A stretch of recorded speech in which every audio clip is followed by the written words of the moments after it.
तो मैं हिंदुस्तान की सुप्रीम कोर्ट से ये आजिज़ाना मुद्दीवाना गुजारिश करता हूँ, हाथ जोड़कर गुजारिश करता हूँ कि ऐसे जो शख्स हैं जो आए दिन फितना फसाद फैलाते हैं, लोगों के दरमियान लोगों के अमन बहाल करने की बजाय वहाँ पर अमन को खराब करते हैं, ऐसे लोगों के खिलाफ सख्त से सख्त कोई कानून ले। अगर आप अपने हमारे इस खिलाफ सख्त से सख्त कोई कानून ले, अगर आप अपने हमारे इस मुल्क में, इस प्यारे मुल्क में, हमारे इस वतन में अगर अमन अमान चाहते हैं तो ऐसे कुत्तों को बंद कीजिए। अगर कोई मुसलमान राम के बारे में बेइज्जती करता है तो उसे भी वो सजा दीजिए। अगर कोई हिंदू रहमान के बारे में भी अगर कुछ कहता है, अल्लाह के बारे में भी कुछ कहता है तो उसे भी सजा दीजिए। यहाँ पर हर शख्स को इक्वल राइट देनी चाहिए, इक्वल अधिकार देनी चाहिए। किसी को ये हक नहीं कि कोई किसी के धर्म के खिलाफ उंगली उठाए। कुरान में भी अल्लाह तबारक व तआला यही फरमाता है, कोई किसी के धर्म के खिलाफ उंगली उठाए। कुरान में भी अल्लाह तबारक व तआला यही फरमाता है, लकुम दीनुकुम वलिय दीन, तुम्हें तुम्हारा दिन, हमें हमारा दिन। तो हमें हमारे दिन पर छोड़ दीजिए, आप अपने दिन पर रहिए।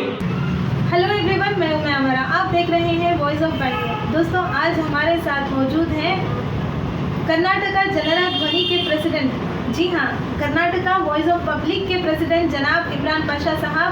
आइए इनसे बात करते हैं और जानते हैं। सबसे पहले इमरान साहब, आपका हमारे चैनल में स्वागत है। जी, बहुत बहुत शुक्रिया आपका।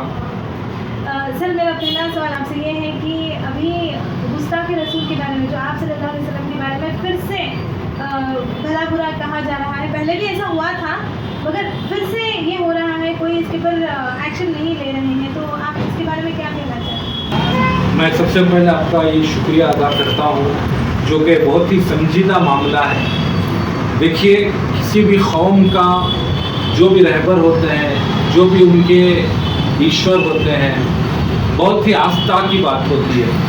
अगर कोई, सबसे पहले तो मैं ये बोलूँगा कि माइनॉरिटी को अभी नींद से जागना चाहिए, माइनॉरिटी में खुसूसन मुसलमानों को। ये एक दफ़ा नहीं है, इससे पहले भी बहुत दफ़ा ऐसी चीज़ें हुई हैं। और अभी जो यतीनानंद स्वामी ने जो कहा, और इससे पहले जो महाराष्ट्र में जो वहाँ के एमएलए थे और वहाँ के जो रिलीजियस गुरु हैं, उन्होंने भी इस तरह की गुस्ताखी की थी, जिसके लिए वहाँ के एक एक्स MP उन्होंने बहुत बड़ी रैली भी निकाली। लेकिन मकसद रैली निकालने के बावजूद और वहाँ के जो डिस्ट्रिक्ट कलेक्टर थे उनको जाकर मेमोरेंडम देने के बावजूद इन पर क्या एक्शन हुआ। और जो यतीनानंद है, इसके ऊपर पहले से ही बहुत सारे FIR चल रहे हैं।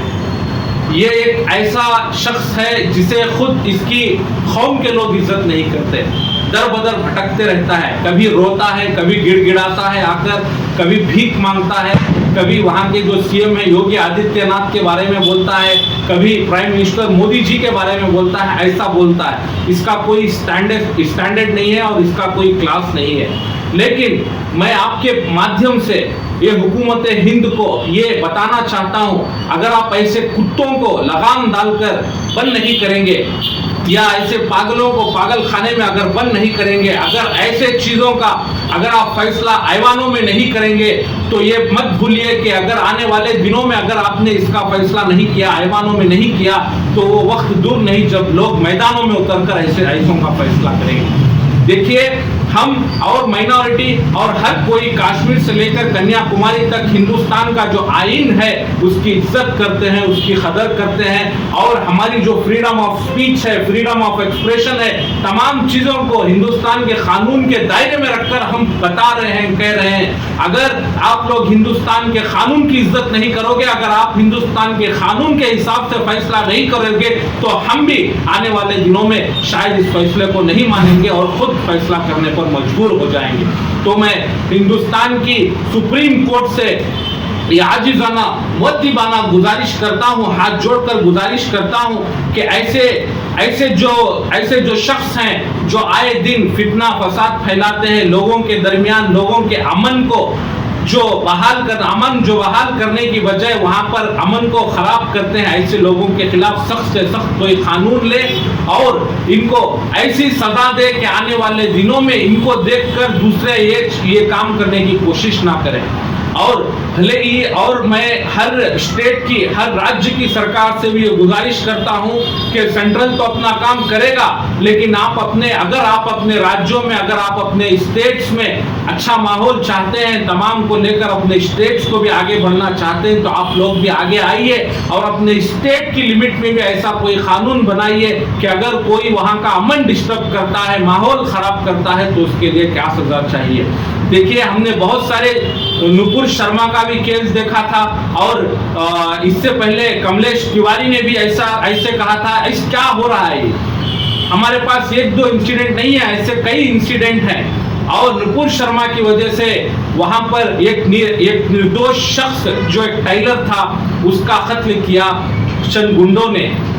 तो ऐसे सारी चीजें होती हैं। तो मैं आपको ये बताना चाहता हूं कि अगर आप हमारे इस मुल्क में, इस प्यारे मुल्क में, हमारे इस वतन में अगर अमन व अमान चाहते हैं तो ऐसे कुत्तों को बंद कीजिए। अगर कोई मुसलमान राम के बारे में बेइज्जती करता है तो उसे भी वो सजा दीजिए। अगर कोई हिंदू रहमान के बारे में भी अगर कुछ कहता है, अल्लाह के बारे में भी कुछ कहता है, तो उसे भी सजा दीजिए। यहाँ पर हर शख्स को इक्वल राइट्स देनी चाहिए, इक्वल अधिकार देनी चाहिए। किसी को ये हक नहीं कि कोई किसी के धर्म के खिलाफ उंगली उठाए। कुरान में भी अल्लाह तबारक व तआला यही फरमाता है, लकुम दीनुकुम वलिय दीन, तुम्हें तुम्हारा दिन, हमें हमारा दिन। तो हमें हमारे दिन पर छोड़ दीजिए, आप अपने दिन पर रहिए। अगर कोई क्रिमिनल काम करता है तो उस क्रिमिनल काम के हिसाब से उसे सजा दीजिए। बस मैं यही कहना चाहता हूं। अगर इसको यहां पर खत्म नहीं किया तो आगे और बड़ी मुसीबत आने वाली है। तो